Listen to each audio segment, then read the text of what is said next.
অশেষ ধন্যবাদ আপনাদেরকে। আসসালামু আলাইকুম।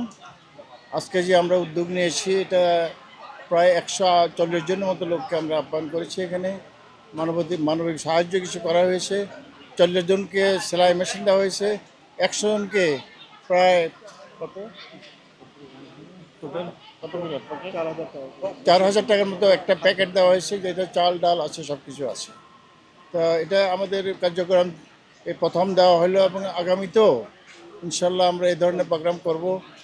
সহযোগিতার জন্য আমরা এগিয়ে আসবো ইনশাল্লাহ। ঢাকার খুব কাছেই এই গ্রাম বা এই জায়গাটি, কিন্তু এখনো অনুন্নত। এখানে মানুষের জন্য কি পরিমাণ ভূমিকা রাখবে যে সেলাই মেশিনগুলো বিশেষ করে? মানুষের যে গরিব মানুষ আছে না, আশেপাশে যারা আছে তাদের যার সাথে আমরা একটা সহমর্মিতা, একটা সৌহার্দ্য পরিবেশ সৃষ্টি করার জন্য, যেহেতু আমাদের একটা প্রজেক্ট আছে এখানে, আমরা যে একটা সৌহার্দ্যপূর্ণ পরিবেশে আমাদের কার্যক্রম যেন চালাইতে পারি, সেজন্য এই দেশে এখানে এলাকার যে গরিব মানুষ আছে তাদেরকে একটু সহযোগিতা করা। অদূর ভবিষ্যতে আপনাদের কি পরিকল্পনা? এই ধরনের প্রোগ্রাম ইনশাল্লাহ প্রায়ই হবে, আগামীতে চলবে এবং আরও বড় আকারে হবে ইনশাল্লাহ, আশা করি। আলহামদুলিল্লাহ আমরা